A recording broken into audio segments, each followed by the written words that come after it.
Est-ce qu'un sans-papier peut posséder un bien immobilier en France? C'est la question du jour. Tu as peut-être des propriétés en France, un bien immobilier, un parking, peut-être tu as suffisamment économisé pour acheter. Tu te demandes si cette propriété pourra te permettre de te régulariser, alors reste bien connecté.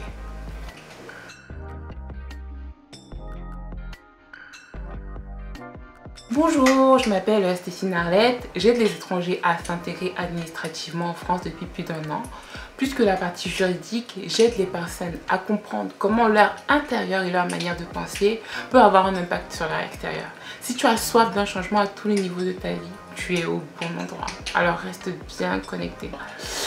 L'acquisition d'un bien immobilier par des étrangers non résidents en France est tout à fait possible. C'est possible si tu respectes les procédures chez les notaires, que tu justifies de la provenance des fonds et ton identité par le biais d'un passeport. C'est possible si tu achètes cash sans passer par un prêt, car ce sera difficile, voire même impossible, normalement que tu aies un prêt. Mais tout est possible à celui qui croit, n'est-ce pas? Pour la démarche administrative, si tu souhaites te régulariser, n'hésite pas à regarder sur ma page de chaîne. J'ai fait une vidéo complète à ce sujet concernant la régularisation par le travail. Dans cette vidéo, nous verrons si c'est possible, si tu es propriétaire, de te faire régulariser par ce moyen. Si tu es sans papier en France, de pouvoir accéder à la propriété. À la fin de la vidéo, une astuce bonus, donc reste bien assis. Tu sais déjà, du moins je crois, que si tu n'as pas de titre de séjour, tu as le droit à l'AME, un pass Navigo moitié prix, tu as le droit de déclarer tes impôts, tu as le droit de te marier, etc., etc. Je voulais toucher à un sujet qui me semble très intéressant aujourd'hui. On parle très peu des sans-papiers propriétaires en France, mais croyez-moi, ça existe. Est-ce qu'un titre de propriété ouvre droit au séjour? Si tu as perdu tes papiers entre-temps et tu as un titre de propriété en France, le seul fait que tu sois possesseur d'un bien immobilier ne suffira pas à te régulariser. Cela pourra être un plus pour ta demande de régularisation, mais en aucun cas le seul fait d'être propriétaire te permettra d'avoir un titre de séjour en France. La loi française ne prévoit pas de titre de séjour pour les propriétaires d'un bien en France.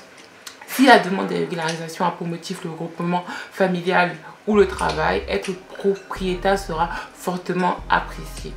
En résumé, l'achat d'un bien immobilier en France ne constitue pas un droit pour entrer ou s'installer en France, mais est un élément d'appréciation pertinent. Est-ce qu'un sans-papier peut posséder un bien immobilier en France? Telle est la question, très bonne question. L'acquisition d'un bien immobilier par des étrangers non résidents en France est tout à fait possible. C'est possible si tu respectes les procédures chez le notaire, que tu justifies la provenance des fonds et ton identité par le biais de ton passeport. C'est possible si tu achètes cash sans passer par un prêt, car ça sera difficile, voire même impossible, normalement que tu aies un prêt. Mais tout est possible à celui qui croit, n'est-ce pas? Comme promis, voici l'astuce bonus. En tant que consultante, je ne peux pas te parler de l'aspect administratif sans parler de l'aspect intérieur.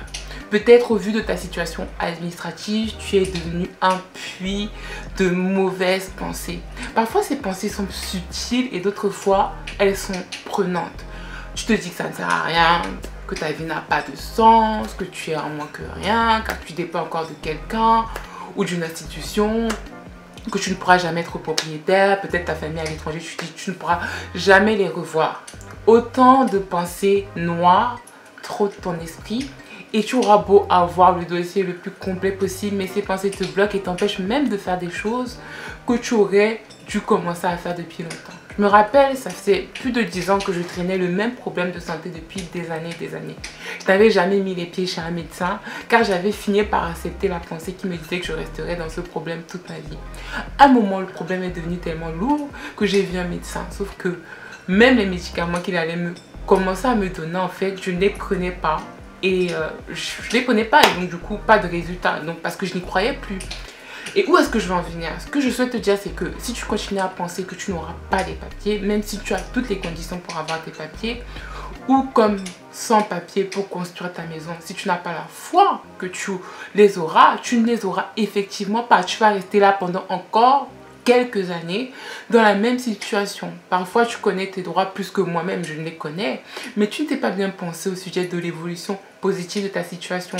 Lutter contre les pensées négatives, ça s'apprend. Si tu t'es reconnu dans ce que j'ai dit, tu peux encore réserver une séance de coaching par téléphone ou via Messenger. Tout est en barre de description. Pour atteindre un certain niveau, il faut être prêt parfois à payer un certain prix.